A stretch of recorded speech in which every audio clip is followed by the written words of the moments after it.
और मुद्दा है जिस पर बहुत ज्यादा चर्चा हो रही है। देश के 12 राज्यों में जारी एसआईआर प्रक्रिया 2 दिन बाद यानी 11 दिसंबर को पूरी हो जाएगी।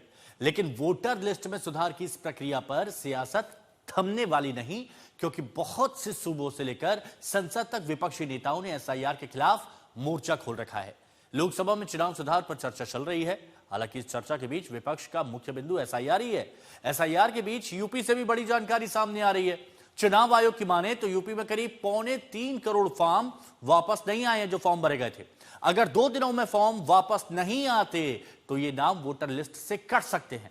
एसआईआर पर सबसे ज्यादा संग्राम पश्चिम बंगाल में है। ममता बनर्जी आज कूच बिहार में एसआईआर के खिलाफ रैली कर रही हैं। उधर एसआईआर में लगे बीएलओ और अन्य कर्मचारियों की सुरक्षा को सुप्रीम कोर्ट ने बेहद गंभीरता से लिया है। पश्चिम बंगाल समेत अलग अलग राज्यों को शीर्ष अदालत ने साफ निर्देश दिया है कि बीएलओ को धमकाने के मामले में फौरन संज्ञान लिया जाए। वोटर लिस्ट सुधार की प्रक्रिया और इस पर सियासी घमासान के बीच सोनिया गांधी को दिल्ली की राउज एवेन्यू कोर्ट ने नोटिस जारी किया है। नोटिस में जवाब मांगा गया है कि भारत की नागरिकता स्वीकार करने से पहले उनका नाम वोटर लिस्ट में कैसे शामिल हुआ।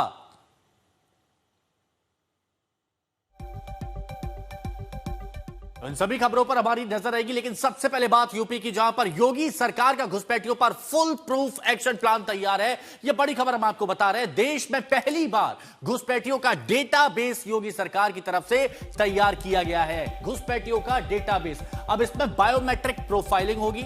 घुसपैठियों को विस्तृत बायोमेट्रिक प्रोफाइल बनेगी।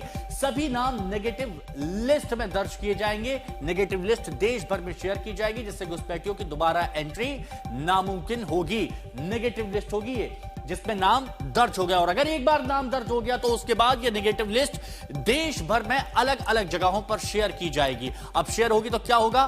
पहचान पत्रों की हाईटेक स्कैनिंग होगी। हाईटेक स्कैनिंग की जाएगी। हर रिकॉर्ड पर पैनी नजर होगी। जो लोग घुसपैठियों का फर्जी दस्तावेज बनाते हैं उन पर भी कड़ी कार्रवाई होगी। और हाईटेक सिस्टम यह भी बताएगा कि घुसपैठिया कब से हमारे देश में छुपकर रह रहा था। फेशियल रिकॉग्निशन, चेहरे से पहचान और फिंगरप्रिंट से प्रोफाइलिंग तैयार की जाएगी। अब नेगेटिव लिस्ट से आधार समेत सभी आईडी पर रोक लग सकेगी एक बार अगर नेगेटिव लिस्ट में नाम आ गया तो। अब यह कहना गलत नहीं होगा कि यूपी मॉडल देश में एंटी इन्फिल्ट्रेशन ड्राइव की एक नई मिसाइल बनेगा। तो यहां पर उत्तर प्रदेश की बात हो रही है और यूपी में अवैध बांग्लादेशी रोहिंग्या मुसलमानों के लिए कोई जमीन खाली नहीं दिख रही, क्योंकि योगी सरकार ने घुसपैठियों के ऑल आउट का एक्शन प्लान ना सिर्फ तैयार कर लिया है, ऑल आउट एक्शन प्लान ना सिर्फ तैयार कर लिया बल्कि उस पर तेज रफ्तार के साथ अमल भी शुरू कर दिया है। लखनऊ से बरेली तक यह अभियान चल रहा है। कहीं मोर्चे पर पुलिस है तो कहीं बुलडोजर है। और अब योगी आदित्यनाथ ने अपना इरादा और बुलंद कर बता दिया है कि इस पर कोई भी समझौता नहीं होगा। योगी ने एक चिट्ठी सोशल मीडिया पर पोस्ट की है और अब इस चिट्ठी में कहा गया है कि अवैध रूप से रह रहे रोहिंग्या और बांग्लादेशी घुसपैठियों के विरुद्ध सख्त और निर्णायक कार्रवाई शुरू की गई है और इसमें आपका सहयोग जरूरी है। और तो अवैध घुसपैठियों का सवाल रोहिंग्या मुसलमानों से जुड़ा है और इसीलिए यह एक मजहबी मुद्दा भी बनता जा रहा है। और इस बार भी योगी के एक्शन पर उत्तर प्रदेश की सियासत उबाल मार रही है। भारत निर्वाचन आयोग के निर्देशों के मुताबिक भारतीय जनता पार्टी के कार्यकर्ता सभी मोहल्लों में, सभी बूथों में जाकर के एसआईआर के तहत जो गणना प्रपत्र फार्म है उनको भरवाने का काम कर रहे हैं। और किसी भी स्थिति में देश विरोधी जो असामाजिक तत्व हैं, घुसपैठिए हैं, उनको निकाल बाहर किया जाएगा। और जिनकी डेथ हो गई है उनको मतदाता सूची से डिलीट कराने का सूची बना करके बीएलओ को दी जा रही है। और जो मतदाता बन गए हैं और वयस्क नहीं हैं, फेक मतदाता विपक्षी दलों ने बना दी है, उनको भी हम लोग डिलीट कराने के लिए लगातार सूची बना करके। आपके पास परिचय पत्र नहीं है और वैध परिचय पत्र भारत का नहीं है तो आप कैसे रह सकते? जब आप बांग्लादेश घुसपैठियों की बात कह रहे हैं और आप ये कह रहे हैं कि अभी भी हो रही है, तो आप अगर वजीर दाखिला श्री अमित शाह जी पे, जनाब अमित शाह जी पे सवाल उठाना चाहते हैं तो ये आपका अधिकार है, खुल के उठाइए। हम भी चाहते हैं कि रुके। असम से, पश्चिम बंगाल से अगर रोहिंग्या होते हुए सारे भाजपा के राज्यों को क्रॉस करते हुए उत्तर प्रदेश आ जा रहे हैं तो ये सबके लिए चिंता का विषय है। हम चाहते हैं आप रुकिए। और एनडीए ने 14 और 25 के बीच में आप हैरत करेंगे 2200 बांग्लादेशी भी रिपोर्ट नहीं हुए। जबकि यूपीए 1 यूपीए 2 में 80,000 बांग्लादेशी डिपोर्ट हुए थे। तो आप गृह मंत्री जी पे निशाना साधना चाहते हैं, ये आपका अधिकार है, हमारे वज़ीर आला साहब का।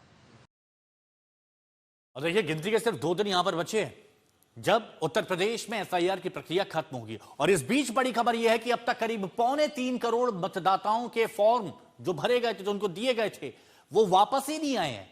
अब ऐसे में यह संभावना जताई जा रही है कि इन लोगों के नाम वोटर लिस्ट से कट सकते हैं। चुनाव आयोग ने यह जानकारी दी है। हालांकि इस बात के भी संकेत मिल रहे हैं कि उत्तर प्रदेश में एसआईआर का वक्त, जो समय सीमा है, उसको कुछ बढ़ाया जा सकता है।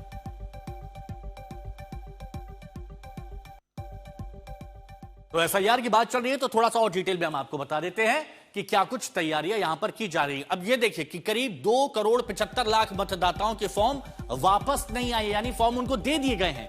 अब 17.7% मतदाताओं के फॉर्म इकट्ठा नहीं हो पाए हैं। अब 11 दिसंबर तक उत्तर प्रदेश में एसआईआर होना है। आज क्या हो गई? आज 9 तारीख हो गई, कल 10 और फिर 11। चुनाव आयोग की तरफ से यह जानकारी दी गई है। कितना आंकड़ा है? तो वहां पर आप देखिए करीब 3 करोड़। अब उत्तर प्रदेश में एसआईआर, स्पेशल इंटेंसिव रिवीजन का जो प्रक्रिया का जो वक्त है, जो समय है, वो बढ़ सकता है, क्योंकि 3.25 करोड़ मायने रखता है।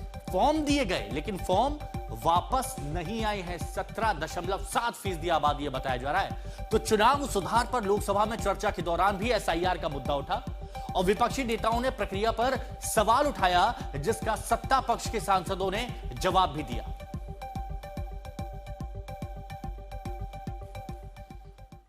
चुनाव आयोग को दिया गया था कि अगर किसी क्षेत्र में कोई गड़बड़ी है इलेक्टोरल रोल के साथ, कोई मतदाता सूची ठीक नहीं है, तो उसको ठीक करने के लिए for reasons to be recorded in writing and reasons to be made public, तो ही आप एसआईआर कर सकते हैं।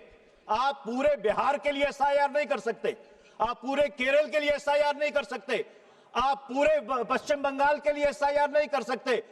आप एसआईआर अगर करना चाहते हैं तो हर कॉन्स्टिट्यूएंसी में, हर चुनाव क्षेत्र में अलग अलग जो आपको खामियां लगती हैं, उन खामियों को रिकॉर्ड करके इन राइटिंग, उसको सार्वजनिक करके फिर आप कर सकते हैं। मैं सरकार से पूछना चाहता हूं कि कहां है वो रीजंस रिकॉर्डेड इन राइटिंग। सरकार को चुनाव आयोग से वो जो कारण है उनको अपने संज्ञान में लेकर सदन के पटल पर रखना चाहिए। चाहे वह माननीय मनीष तिवारी जी हो या नेता प्रतिपक्ष हो, सभी आज भी एसआईआर की बात कर रहे थे। नेता प्रतिपक्ष जी तो पिछले 3 महीनों से केवल वोट चोरी, एसआईआर, जो कि चुनाव आयोग का संवैधानिक अधिकार है, उसी तक अपने आप को सीमित रखने का काम करते हैं। जिस मुद्दे पर बिहार में चुनाव में इतनी बड़ी हार मिली, उसके बाद भी विपक्ष समझने को तैयार नहीं है। इन लोगों की स्थिति देख करके मुझे एक शोले फिल्म का डायलॉग याद आता है कि असरानी ने कहा था कि हमें सुधारने वाले बड़े बड़े सुधर गए लेकिन हम नहीं सुधरे। तो ये कभी सुधरने वाले नहीं है। ये सारा दोष ईवीएम को देंगे, एसआईआर को देंगे, अपने अंदर नहीं झांकेंगे और हमारे लिए यह बहुत अच्छी स्थिति है।